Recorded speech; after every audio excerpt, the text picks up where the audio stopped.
saling melaporkan adalah jebakan yang memang sengaja dirancang oleh Farhad Abbas, dan itulah memang yang diinginkan oleh para Abbas.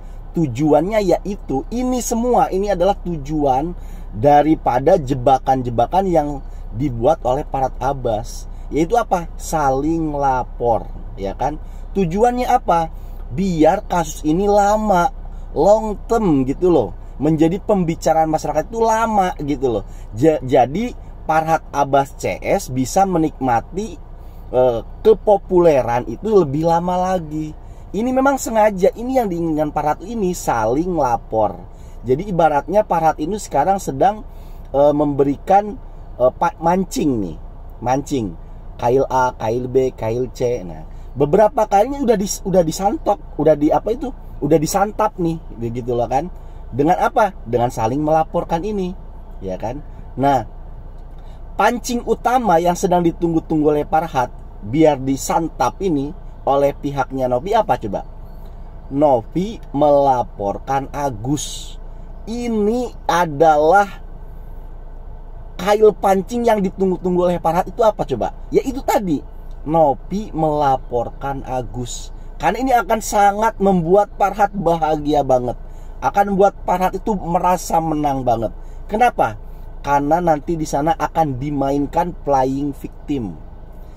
Kenapa bisa begitu? Karena begini, yang membuat sekarang Teh Novi itu baik opininya di mata masyarakat apa sih? Karena sekarang dia itu dianggap malaikat. Kenapa sampai dianggap malaikat? Itu karena begini loh, dia itu menolong orang, tapi orang yang ditolong oleh Teh Novi malah nyolong, malah melaporkan, ibaratnya nulung dipentung gitu loh. Orang yang nolong malah dianiaya, malah dizolimin. Tapi Teh Novi itu bersikap bak malaikat gitu loh. Meskipun dilaporkan Agus, padahal Agus itu yang ditolong, tapi dia tetap tidak mau melaporkan Agus. Ini kan akhirnya stigma, wah ini kayak malaikat banget, udah dizolimin sampai netizen tuh greget banget, ya kan? Kenapa nggak dilapor balik? Nah, ini yang membuat opini publik baik di masyarakat kepada Teh Novi itu adalah apa? Karena apa? Dia itu diibaratkan seperti malaikat, begitu loh. Nah, kalau sampai Novi melaporkan Agus, ini akan akan dimainkanlah playing victim oleh pihak Farhad Abbas. Akan mulai dibredel tuh stigma, wah malaikat begitu. Itu akan dimainkan, isu ini akan dibredel gitu loh, akan dibuat hancur nama baiknya Novi oleh pihak Farhad Abbas itu dengan apa? Memainkan isu dengan pelaporan Teh Novi terhadap Agus, begitu loh. Karena memang ini gongnya tuh di situ, begitu loh. Ya mungkin buat kita sesederhana kita berpikir, itu kan udah kelewatan bang, ya kan, udah laporin aja. Iya, sesederhana itu, begitu loh. Cuma di baliknya itu loh ada rencana jahat itu luar biasa, begitu. Akan dimainkan ini playing victim di sini, begitu loh. Nah, ya kan, akan mempengaruhi opini masyarakat tuh di situ tuh akan dimainkan. Ya mungkin menurut kita, enggak lah, aku tetap percaya sama Teh Novi begini-begini. Emang kita tahu permainan apa yang akan dimainkan oleh Farhad Abbas, ya kan? Mungkin dia punya strategi-strategi khusus, ya kan, yang akan membuat kita malah nanti bisa aja orang-orang yang dulu bilang, wah aku percaya sama Teh Novi, mulai turun tuh kepercayaannya. Iya juga ya, ternyata Teh Novi itu tidak sebaik yang kita kira. Bisa begitu loh. Ya kan, namanya juga strategi playing victim itu bisa berbahaya ini, ya kan, begitu. Indikasinya dari mana? Udah jelas lah, ya kan, kalau ini semua jebakannya Farhad Abbas ini, saling lapor ini, dari mulai pertama aja kok bisa kasusnya itu penyembuhan mata, larinya ke pelaporan. Nah ini kan sebenarnya udah kelihatan dari situ aja. Farhad Abbas datang langsung buru-buru, ayo kita laporkan Novi, kan begitu. Bukannya ayo kita obatin Gus matamu, ya kan? Ini dari sini ada apa? Dari sini aja jelas indikasinya. Karena memang semua ini adalah jebakannya Farhad. Supaya apa? Supaya saling melaporkan. Yang memulai melaporkan adalah Farhad, ya kan? Yang mulai melaporkan. Ibaratnya dia tuh yang mancing gitu loh. Mau di saut apa enggak itu? Umpan-umpan itu. Nah, kemudian yang kedua, Indikasinya apa? Laporannya itu remeh semua. Karena memang ini hanya untuk pancingan. Bayangkan coba, yang pertama, pelaporan Novi itu apa sih pasalnya? Pasal pencemaran nama baik. Itu kan, coba kalau lihat pasal itu, ayat 1, lihat ayat 2-nya begitu loh. Ayat 2-nya apa coba? Ayat berikutnya lah ibaratnya gitu. Itu tidak berlaku kalau untuk kepentingan umum gitu loh. Itu sebenarnya udah gugur gitu loh. Tapi tetap aja dibuat laporan, meskipun ibaratnya meskipun laporannya itu hanya cocokologi, dicari-carikan pasal aja begitu. Karena memang tujuannya bukan untuk itu, untuk mancing gitu loh. Kemudian yang kedua coba, laporan yang kedua ini. Katanya apa? Diduga Novi melakukan pemaksaan, ya kan? Kemudian pengancaman begitu loh. Coba nih, perhatikan nih. Ini nggak tahu ini pengacara atau orang yang melaporkan berikut ini. Ini kocak banget ya. Ayo kita reaksi bersama nih. Dengan ancaman pasal 369 KUHP yang dimana terlapornya adalah saudari Pratiwi Novianti. Dalam bukti WhatsApp-nya dia melakukan pemerasan dengan ancaman melalui HP milik istrinya Pak Agus Salim. Dia memeras. Udah mas, mandi dulu. Udah mandi belum? Minimal mandi lah mas. Oke lanjut. Dengan ancaman, dengan kata-kata yang akan dilaporkan ke Dinsos, akan diviralkan, akan dilaporkan jika memang tidak menyerahkan mutasi rekeningnya. Padahal ya karena kita tertekan ya, padahal itu uang secara hukum adalah miliknya Agus. Seakan-akan Novi telah mengejar uang tersebut, ya, makanya kita laporkan pasal 369.